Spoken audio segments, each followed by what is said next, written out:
بسم اللہ الرحمن الرحیم الحمد للہ رب العالمین والعاقبۃ للمتقین والصلاة والسلام علی نبیہ ورسولہ محمد وعلی آلہ وصحبہ اجمعین وبعد۔ رسول مکرم صلی اللہ علیہ وسلم نے اپنی امت کی ہر لحاظ سے تعلیم اور تربیت کی ہے، حتیٰ کہ آپ نے قیامت کے قریب آنے والے جو واقعات یا معاملات ہیں ان سے بھی خبردار کیا ہے، اور آپ کا یہ خبردار کرنا آپ کی نبوت اور رسالت کے دلائل میں سے ایک دلیل ہے کہ آپ اللہ کے سچے رسول ہیں، اور آپ اللہ کے سچے رسول تھے کہ آپ نے وہ واقعات جو بھی رونما نہیں ہوئے قیامت کے قریب جا کر رونما ہوں گے یا واقع ہوں گے، تو ان واقعات کی خبر دے دی ہے۔ ان واقعات میں سے جو قیامت کے قریب آئیں گے ان میں نبی علیہ الصلوۃ والسلام نے بہت ساری چیزیں بیان فرمائی ہیں۔ ان میں سے صحیح بخاری میں یہ الفاظ ہیں کہ یتقارب الزمان، کہ زمانہ قریب قریب ہو جائے گا، سال جو ہے وہ مہینوں کی طرح گزرے گا، بندہ محسوس کرے گا کہ جیسے کوئی مہینہ گزرا ہے یا مہینے گزرے ہیں تو سال گزر گیا ہے۔ مہینہ جو ہے وہ ہفتوں کی طرح محسوس ہوگا، اور ہفتہ جو ہے وہ دنوں کی طرح محسوس ہوگا، اور دن جو ہے وہ چند لمحوں کے لیے یا گھنٹوں کی طرح یہ محسوس ہوگا۔ تو یعنی یتقارب الزمان، یعنی اس میں برکت نہیں رہے گی، اس میں خیر و برکت وہ چیز اس سے نکال دی جائے گی۔ اسی طرح سے بخاری کے الفاظ ہیں کہ وہ ينقص العمل، عمل کم ہو جائے گا، یعنی عمل، اور عمل سے مراد کیا ہے؟ وہ عمل جو سنت کے مطابق ہو، کیونکہ اللہ کے نزدیک عمل ہے ہی وہ جس میں سنت ملحوظ رکھی جائے۔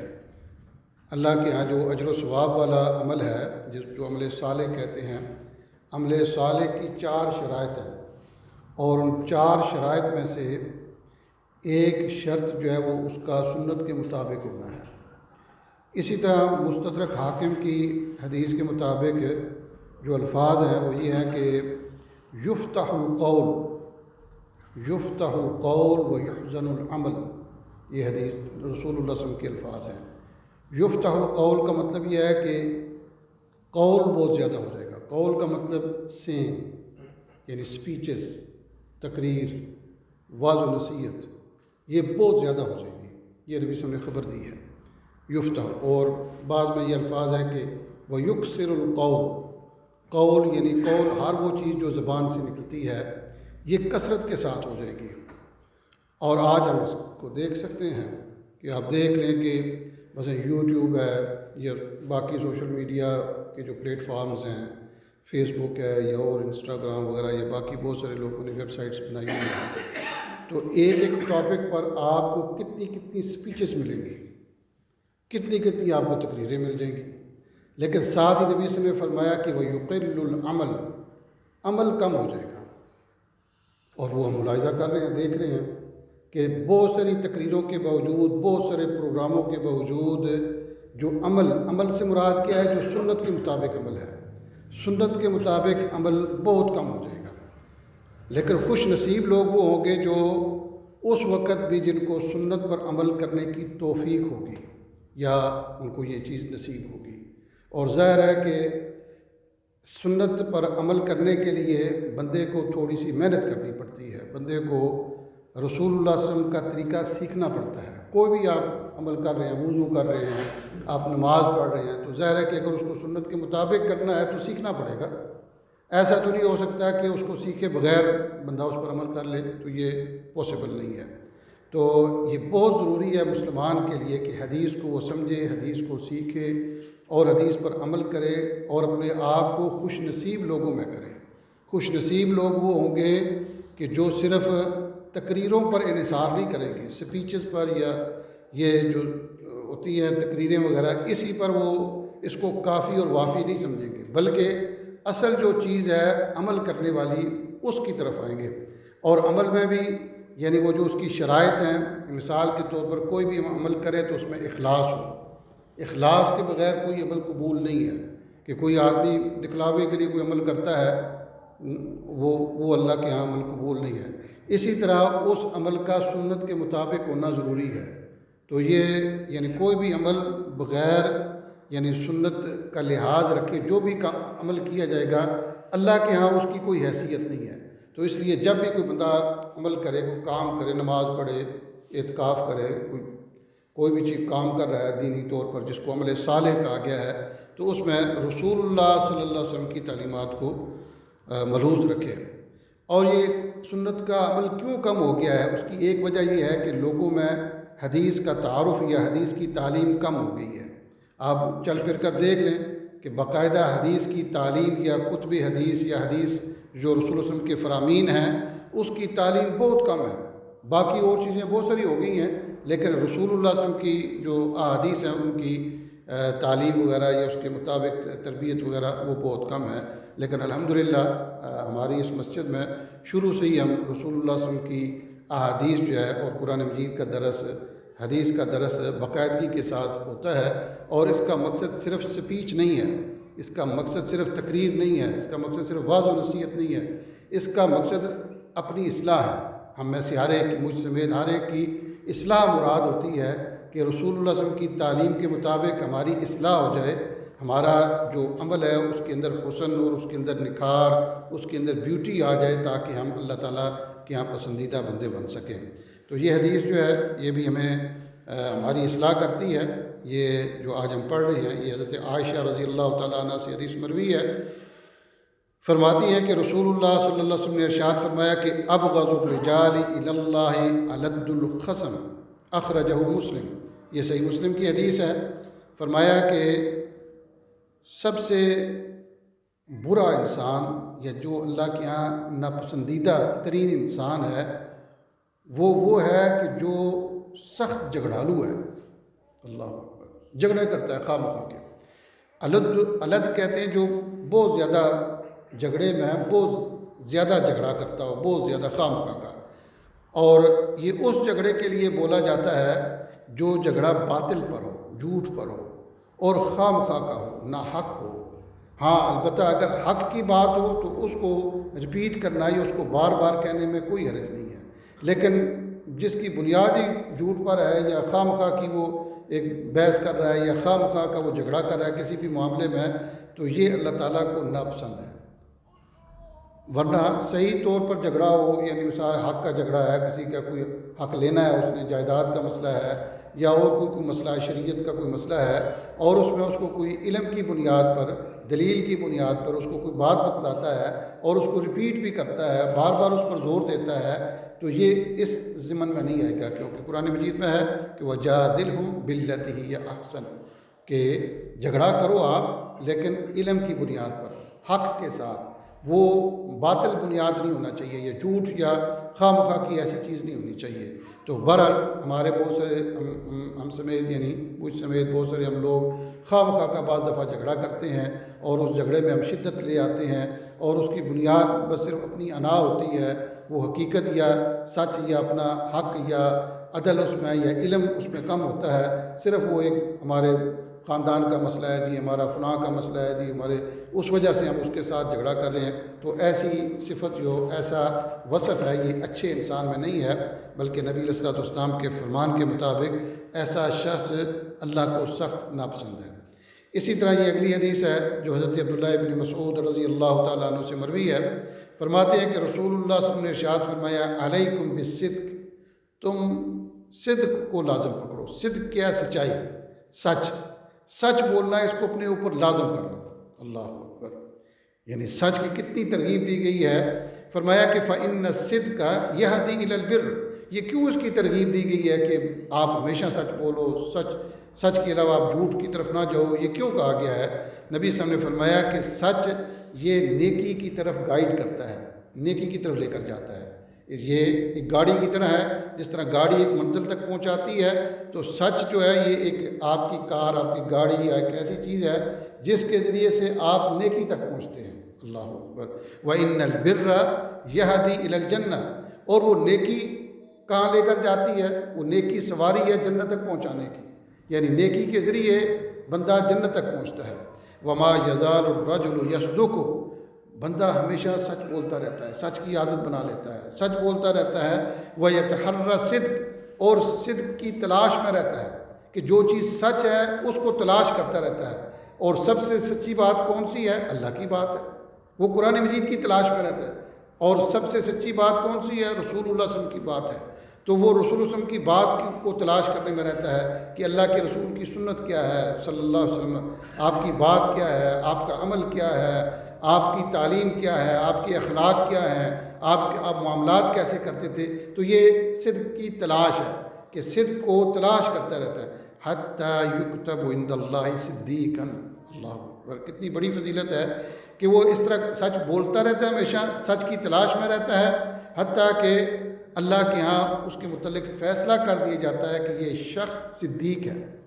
صدیق کا کیا مقام ہے؟ نبوت کے بعد، نبیوں کے بعد اگر کسی وصف کا سب سے زیادہ مقام ہے تو وہ صدیقیت کا ہے، یعنی کسی کا سچ بولنا یا سچا ہونا صدیق کی فضیلت ہے۔ جیسے حضرت ابوبکر صدیق کا ان کا تخلص یا ان کا لقب ہے، حضرت ابوبکر صدیق یعنی رضی اللہ تعالیٰ عنہ ان کا، اور وہ صحابہ اکرام ہیں اور انبیاء کے بعد سب سے زیادہ افضل ترین وہ شخص تھے۔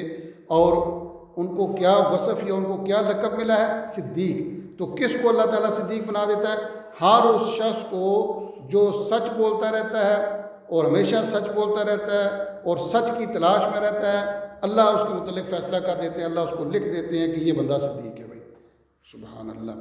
اور سچ کی اتنی اہمیت ہے، سچ ہمارے نبی علیہ الصلوۃ والسلام صادق اور امین بڑے معروف، یعنی یہ ان کا لقب ہے کہ آپ سچ بولنے والے تھے۔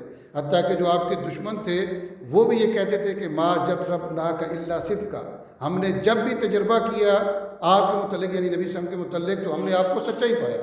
جب بھی آپ کو بات ایسی ہوئی ہم نے کہا کہ دیکھیں اس میں دیکھتے ہیں کہ سچ بولتے ہیں یا نہیں، تو ہم نے دیکھا کہ آپ اس میں سچ بولتے تھے۔ سبحان اللہ۔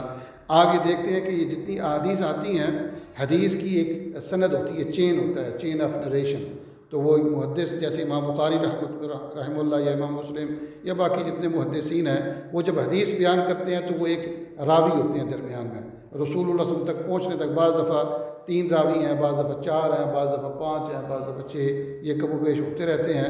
اور وہ جو راوی ہیں، جو نیریٹرز ہیں، جو بیان کرنے والے ہیں، ان میں سے ان کی روایت تب معتبر ہوتی ہے، تب اس کو صحیح سمجھا جاتا ہے جب وہ سچ بولنے والا ہو۔ ثقۃ صدوق، یہ اس کی بنیادی چیزوں میں سے ہے کہ وہ شخص جو بیان کر رہا ہے رسول اللہ صلی اللہ علیہ وسلم کی حدیث، ایک تو وہ ثقہ ہو۔ ثقہ کا مطلب یہ ہے کہ اس کا حافظہ ٹھیک ہو، جب وہ بات سنتا ہے یا لکھتا ہے تو اس کو وہ چیز یاد رہتی ہے، یہ کنفرم ہو اس کے، کبھی اس نے اس طرح کبھی وہ بھولا نہ ہو، یا اس طرح اس میں اس طرح کی چیز نہ ہو کہ وہ لکھتا ہے پھر بھول جاتا ہے، یا سنتا ہے تو بھول جاتا ہے، ایسا اس کے متعلق نہ ہو، بلکہ وہ ثقہ ہو۔ اور اس کے ساتھ کیا اس کی بنیادی شرط لگائی جاتی ہے کہ صدوقن یہ اسی صدق اور صادق لفظ سے ہے کہ وہ سچ بولنے والا ہو۔ اگر اس کی زندگی میں کبھی ایک بار بھی ثابت ہو جائے کہ اس نے جھوٹ بولا ہے تو اس کی روایت ضعیف ہو جاتی ہے۔ ضعیف بھی ایسی ضعیف جو سخت ضعیف ہوتی ہے، جیسے منکر ہے، جو عام گفتگو میں کبھی اس نے بات کی اور پتہ چل گیا کہ یہ جھوٹا ہے، اس شخص کی ساری روایات، ساری وہ جو بیان کردہ احادیث ہیں، ساری کی ساری منکر کے درجے میں چلی جاتی ہیں، اور منکر وہ روایات ہیں جو سخت ضعیف ہیں۔ تو یہ آپ دیکھیں کہ سچ بولنا کتنا امپورٹنٹ ہے، اور جھوٹ سے دور رہنا کتنا یعنی ضروری ہے کہ جھوٹ سے بندہ دور رہے۔ اگر کوئی شخص نبی علیہ الصلوۃ والسلام پر جھوٹ بولتا ہے، اللہ اکبر، آج کل بہت سارا یہ جھوٹ بولا جاتا ہے نبی علیہ الصلوۃ والسلام کے نام پر، اپنے پاس سے کچھ چیزیں بنا کر، یہ کیا ہے جی، یہ نبی صلی اللہ علیہ وسلم کی جوتی ہے، جھوٹ بول رہا ہوتا ہے، کوئی سند نہیں ہے اس کی۔ یہ جی یہ کیا ہے، یہ نبی صلی اللہ علیہ وسلم کی قمیض ہے جی، یہ نبی صلی اللہ علیہ وسلم کی پگڑی ہے، یہ نبی صلی اللہ علیہ وسلم کی چھڑی ہے، یہ نبی صلی اللہ علیہ وسلم کی یہ سارے جھوٹ ہیں، اس کی کوئی سند نہیں ہے۔ جب تک اس چیز کی سند نہ ہو وہ جھوٹ تصور ہوتی ہے یا جھوٹ تصور ہوتا ہے، اس کے لیے ضروری ہے کہ وہ ثابت ہو، اور ثابت ہونے کے لیے ضروری ہے کہ اس کا چین آف نریشن ہو۔ وہ جو آپ چیز بیان کر رہے ہیں، کوئی بھی چیز جو نبی اکرم صلی اللہ علیہ وسلم کی طرف منسوب ہے، وہ معمولی چیز نہیں ہے، اس کا تعلق ہمارے دین سے ہے۔ اس لیے نبی علیہ الصلوۃ والسلام نے فرمایا، صحیح بخاری اور صحیح مسلم کی حدیث ہے، آپ نے فرمایا کہ من کذب علی متعمدا فَلْيَتَبَوَّأْ مَقْعَدَهُ مِنَ النَّارِ کہ جو آدمی جان بوجھ کر میری طرف کوئی جھوٹ منسوب کرتا ہے، فرمایا کہ وہ اپنا ٹھکانہ جہنم میں بنا لے۔ تو نبی علیہ الصلوۃ والسلام پر جھوٹ منسوب کرنا یا ان پر باندھنا یہ بہت خطرناک اور بہت بڑا جرم ہے۔ اور حدیث کے راویوں میں، حدیث جب روایت کو بیان کی جاتی ہے، اگر ان روات میں سے جو راوی جو نیریٹرز ہوتے ہیں، ان نیریٹر میں کوئی ایسا آ جائے جس کے بارے میں ثابت ہو جائے کہ اس نے نبی صلی اللہ علیہ وسلم کے متعلق کبھی زندگی میں ایک بار جھوٹ بولا ہے، یہ نہیں کہ وہ حدیث جو بیان کر رہا ہے وہ اس میں جھوٹ بول رہا ہے، زندگی میں کبھی ایک بار اس نے جھوٹ بولا ہے، اس کی ساری روایات موضوع درجے میں چلی جاتی ہیں۔ موضوع اس روایت کو کہتے ہیں کہ جس کا بیان کرنا بھی حرام ہے، الا یہ کہ بتا دیا جائے کہ یہ موضوع روایت ہے۔ اتنا وہ ضعیف سخت قسم کی ضعف ہے اس روایت کے اندر جس میں ایک راوی ایسا پایا جاتا ہے، باقی روایت سارے ممکن ہے ٹھیک ہوں، لیکن ایک ایسا راوی پایا جاتا ہے جس کے بارے میں ثابت ہو چکا ہے کہ یہ نبی علیہ الصلوۃ والسلام کے متعلق جھوٹ بولتا ہے۔ تو اس سے آپ اندازہ لگا لیں کہ سچ کی کیا اہمیت ہے اور یہ جھوٹ کی کتنی مذمت کی گئی ہے۔ اسی طرح فرمایا کہ وَإِيَّاكُمْ وَالْكَذِبَ، خبردار اپنے آپ کو جھوٹ سے بچاؤ، تو جھوٹ سے اپنے آپ کو بچاؤ۔ فَإِنَّ الْكِذْبَ يَهْدِي إِلَى الْفُجُورِ، کیوں؟ یہ ایک سواری ہے، یہ ایک چیز ہے جو رہنمائی کرتی ہے، لے کر جاتی ہے فجور کی طرف۔ فجور کیا ہے؟ گناہ تک پہنچا دیتا ہے۔ یہ جھوٹ جو ہے یہ ایسی جگہ لے کر جاتا ہے جہاں ایسا گڑھا ہے جو فجور کا ہے، فسق و فجور ہے۔ اور یہ کیا کرتا ہے؟ فجور کیا چیز ہے؟ فرمایا وَإِنَّ الْفُجُورَ يَهْدِي إِلَى النَّارِ، یہ جو فجور ہے یہ ایک سواری کی طرح ہے جو بندے کو جہنم میں داخل کر دیتی ہے۔ تو کتنی سخت اس کی مذمت کی گئی ہے۔ فرمایا وَمَا يَزَالُ الرَّجُلُ يَكْذِبُ، بندہ جھوٹ بولتا رہتا ہے، وَيَتَحَرَّى الْكَذِبَ، اور جھوٹ کی تلاش میں رہتا ہے۔ یہ ڈرامے اور یہ ناول وغیرہ، یہ اس طرح کے جھوٹ جو چیزیں کہانیاں کس سے اس طرح کے جھوٹے بنے ہوتے ہیں، ان کو تلاش کرتا رہتا ہے، ان کو وہ پڑھتا رہتا ہے، اسی میں وہ اپنا وقت ضائع کرتا رہتا ہے، یعنی جھوٹ کی تلاش میں رہتا ہے اور جھوٹ بولتا رہتا ہے۔ حتیٰ یکتب عند اللہ کذابا، حتیٰ کہ اس کے متعلق اللہ کے ہاں لکھ دیا جاتا ہے، فیصلہ کر دیا جاتا ہے کہ یہ شخص کذاب ہے، یہ شخص جھوٹا ہے۔ تو کتنی یعنی کس طرح نبی صلی اللہ علیہ وسلم نے ہماری اصلاح کی ہے، کتنے خوبصورت انداز میں، کس طرح یعنی ایک بڑے اچھے انداز کے ساتھ کہ سچ بولنا چاہیے اور جھوٹ نہیں بولنا چاہیے، اس کو کیسے زبردست الفاظ کے ساتھ اس کو بیان کیا ہے۔ اور یہ حدیث متفق علیہ، یعنی بخاری اور مسلم کی حدیث ہے، اور آپ جانتے ہیں کہ بخاری اور مسلم کی ساری روایات جو ہیں یا ساری احادیث وہ صحیح ہیں۔ اسی طرح یہ اگلی حدیث حضرت ابو ہریرہ رضی اللہ تعالیٰ عنہ سے فرماتے ہیں کہ رسول اللہ صلی اللہ علیہ وسلم نے ارشاد فرمایا ایاکم والظن فإن الظن اکذب الحدیث، متفق علیہ۔ یہ حدیث بھی بخاری اور مسلم کی ہے۔ نبی علیہ الصلوۃ والسلام نے فرمایا کہ تم اپنے آپ کو بدگمانی سے بچو۔ بدگمانی کیا ہوتی ہے؟ دراصل بدگمانی ایسا شخص جو بظاہر نیک ہے، بظاہر اچھا ہے، بظاہر وہ ٹھیک آدمی ہے، لیکن وہ کسی ایسی جگہ دیکھا گیا، یہ کچھ ہو گیا ہے کہ وہ غلط جگہ پر ہے، یا غلط وہ تصور ہو سکتا ہے، یا خواہ مخواہ کہ اس کے متعلق وہ بات کی جا سکتی ہے، تو یہ اس کے متعلق پھر بدگمانی پھیلانا یا بدگمانی کرنا، یہ بدگمانی ہے۔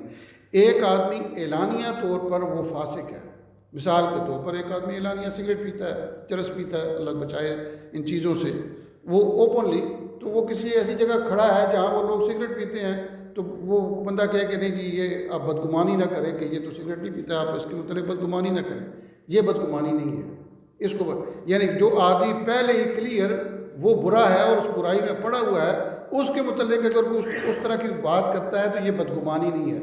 بدگمانی دراصل ایسے شخص کے متعلق ہے کہ جو صالح آدمی ہے، عادل وہ شخص ہے، اس کے اندر عدالت ہے، وہ ایک اچھا نمازی ہے، پرہیزگار ہے، متقی ہے، ہر لحاظ سے وہ بڑا اچھا ہے، تو اس کے متعلق کہا گیا کہ اپنے آپ کو بدگمانی سے بچو۔ کیوں؟ فَإِنَّ الظَّنَّ أَكْذَبُ الْحَدِيثِ، کیونکہ یہ جو بدگمانی ہوتی ہے یہ جھوٹی باتوں میں سے سب سے زیادہ جھوٹی بات ہے۔ اسی طرح یہ اس درس کی آج کے درس کے آخری حدیث پڑھتے ہیں، یہ بھی بڑی اس میں بڑی اصلاح کی گئی ہے ہماری، اور بڑا یعنی نبی صلی اللہ علیہ وسلم کی تعلیمات ہے۔ کوئی بھی آپ تعلیم، کوئی بھی آپ حدیث سنیں گے تو اس کے اندر ہمارے لیے بہت سارے اسباق ہیں اور بہت ساری اس کے اندر اصلاح پائی جاتی ہے ہمارے۔ تو یہ حدیث حضرت ابو سعید الخدری رضی اللہ تعالیٰ عنہ سے مروی ہے اور یہ حدیث بھی بخاری اور مسلم کی ہے۔ فرماتے ہیں کہ رسول اللہ صلی اللہ علیہ وسلم نے ارشاد فرمایا ایاکم الجلوس علی الطرقات، راستوں پر بیٹھنے سے اپنے آپ کو بچاؤ، راستے پر نہ بیٹھو، جو آپ سڑک ہے یا فٹ پاتھ ہے یا جہاں لوگ چلتے ہیں وہاں بیٹھے نہ، یہ بیٹھنے سے منع کیا ہے۔ کتنی زبردست بات ہے، ظاہر ہے کہ جب بیٹھیں گے تو اس راستے سے ضرورت مند گزر سکتے ہیں یا لوگ زیادہ گزر سکتے ہیں، ان کو تنگی ہو سکتی ہے اور عورتیں وہاں سے گزر سکتی ہیں اور پھر ان کو تکلیف ہو سکتی ہے۔ تو یہ نبی علیہ السلام نے اصلاح کی ہے، تعلیم دی ہے، تربیت کی ہے کہ تم راستوں میں جو پبلک پاتھ ہوتے ہیں، فٹ پاتھ ہوتے ہیں، ان پر آپ نہ بیٹھیں۔ ایاکم الجلوس علی الطرقات، طرق طریق کو کہتے ہیں، طریق رستے کو کہتے ہیں، جیسے فٹ پاتھ کہہ لیں یا کوئی بھی رستہ، چاہے بے شک وہ سڑک ہو۔ اور اسی سے آپ یہ دیکھتے ہیں کہ مثال کے طور پر کسی غلط جگہ پر پارکنگ نہ کرو، تو وہ کیا ہے، وہ کیوں منع کیا جاتا ہے؟ کیونکہ وہ رستہ ہے، وہ گاڑیوں کے، یعنی گاڑیاں بھی دراصل وہ بندوں کا رستہ ہے، انسان چلاتے ہیں گاڑیاں، تو آپ اس کو ایسی جگہ پارک نہ کریں جہاں لوگوں کو تکلیف ہو۔ تو آپ اس کو دیکھ کر پال کر کہ پہلے دیکھیں کہ یہ جگہ پارکنگ والی ہے کہ نہیں، یا میری وجہ سے کسی کو تکلیف تو نہیں ہو رہی۔ اب دیکھیں نا نبی صلی اللہ علیہ وسلم نے کتنی زبردست تعلیمات دی ہیں کہ یعنی وہاں بیٹھنے سے مراد یہ ہے کہ دراصل آپ ان کا کوئی رستہ بلاک نہ کریں، لوگوں کے لیے کوئی تکلیف نہ ہو کہ عورتیں چل رہی ہیں پیدل تو آپ ادھر جا کر کوئی مجمع لگا لیں، بیٹھ جائیں تو ان کو تکلیف ہوگی۔ جیسا کہ عام طور مساجد کے باہر جب وہ خصوصاً جمعہ یا عید وغیرہ ہوتی ہے اور پھر وہ لوگ باہر کھڑے ہو جاتے ہیں اور پھر عورتیں بھی یہاں ہوتی ہیں اور پھر تکلیف ہوتی ہے، یا ویسے بھی بندوں کو بعض دفعہ مرد بھی ان کو بھی بعض دفعہ تکلیف ہوتی ہے۔ تو یہ نبی علیہ السلام نے فرمایا کہ جو چلنے کی جگہ ہیں، یعنی رستے ہیں، چاہے وہ آج کل کی سڑکیں ہوں یا آج کل کے فٹ پاتھ ہوں، کسی بھی اعتبار سے ان پر آپ نے فرمایا کہ نہ بیٹھو۔ قالوا، صحابہ اکرام نے کہا یا رسول اللہ ما لنا بد من مجالسنا، کبھی کبھی ایسا ہوتا ہے کہ ہمیں ضروری بیٹھنا پڑ جاتا ہے اور جگہ نہیں ہے اور کسی سے ضروری بات کرنی پڑ جاتی ہے یا کسی کا انتظار کرنا پڑ جاتا ہے۔ بعض دفعہ یہ ایسا ممکن بھی ہے، یعنی بعض دفعہ ایک رستے پر کسی کو آپ ٹائم دے دیتے ہیں کہ فلاں جگہ پر فلاں بس سٹاپ ہے یا فلاں جو جگہ ہے وہ رستہ ہے بے شک، لیکن اس جگہ پر آپ مل لیں، کسی کا ویٹ کرنا پڑ جاتا ہے، کسی کو کوئی اور ضروری بات کرنی پڑ جاتی ہے، تو پھر نتحدث فیہ، یعنی اس میں ہم گفتگو بھی بعض دفعہ کرتے ہیں۔ قال، نبی علیہ السلام نے فرمایا کہ پھر فاما اذا ابیتم، ہاں اگر تم ضروری سمجھتے ہو، تم انکار کرتے ہو کہ نہیں بھائی ہر صورت وہاں کوئی ضروری بیٹھنا ہی ہے یا کوئی ضرورت کی جیسے کسی کا ویٹ کرنا ہے یا کوئی اور کسی کو ٹائم دیا ہوا ہے، کسی کو وعدہ دیا ہوا ہے کہ فلاں جگہ ملنا ہے، ایسا ہو گیا ہے، تو پھر کیا کرو بھائی؟ فآتوا الطریق حقہ، رستے کو اس کا حق دے دو۔ اللہ اکبر، رستے کو اس کا، رستے کا حق کیا؟ قال وما حقہ، رستے کا کیا حق ہے؟ یہ وہ جو فٹ پاتھ ہے یا جو سڑک ہے اس کا کیا حق ہے؟ قال، آپ نے فرمایا غض البصر، اپنی نگاہ کو، نظر کو نیچے رکھو، یعنی اس رستے میں اگر بیٹھے ہوئے ہیں تو اپنی نظر کو، نگاہ کو نیچے رکھو۔ وکف الاذی، تکلیف سے بچاؤ، یعنی کسی کو تکلیف نہ دو، تکلیف سے رک جاؤ۔ ورد السلام، اور سلام کا جواب دو، آپ کو کوئی رستے میں گزرتا ہے سلام کرتا ہے تو اس کو جواب دو، اور اگر وہ نہیں دیتا ہے سلام تو آپ اس کو سلام دے دیں اچھے طریقے سے۔ والامر، اور اس سے یہ بھی پتہ چلتا ہے کہ جو آدمی گزر رہا ہے وہ سلام کرے اس کو جو آدمی بیٹھے ہوئے ہیں، یعنی جو باہر سے آیا مثال کے طور پر وہ آنے والا السلام علیکم کے، یا جانے والا وہ السلام علیکم کے، جو بیٹھے ہوئے ہیں وہ اس کا جواب دیں۔ والامر بالمعروف، اور نیکی کا حکم دیں، یعنی آپس میں بھی اگر دو چار بندے بیٹھے ہیں تو وہ نیکی کا ایک دوسرے کو حکم دیں، اور اگر چلتے ہوئے کسی شخص کے ساتھ کوئی بات یا اس طرح کا کوئی معاملہ ہو گیا ہے یا موقع ملا ہے تو آپ اس کو معروف کا حکم دیں، نیکی کا حکم دیں۔ والنہی عن المنکر، اور برائی سے روکیں، یعنی ایسی گفتگو کریں جو امر بالمعروف اور نہیں عن المنکر پر مبنی ہو، اس کے اندر نیکی کا حکم ہو اور برائی سے روکا گیا ہو۔ تو پھر آپ اس صورت میں یہ سارے اس کے حکم دے کر پھر راستے پر اگر انتہائی مجبوری ہو تو پھر آدمی بیٹھ سکتا ہے، ادروائز بغیر مجبوری کے یا بغیر اس طرح کی چیزوں کے راستے میں نہیں بیٹھنا چاہیے۔ یہ حدیث صحیح بخاری اور صحیح مسلم کی ہے۔ دعا ہے کہ اللہ تعالیٰ ہمیں دین اسلام صحیح طور پر سمجھنے، سمجھانے اور عمل کرنے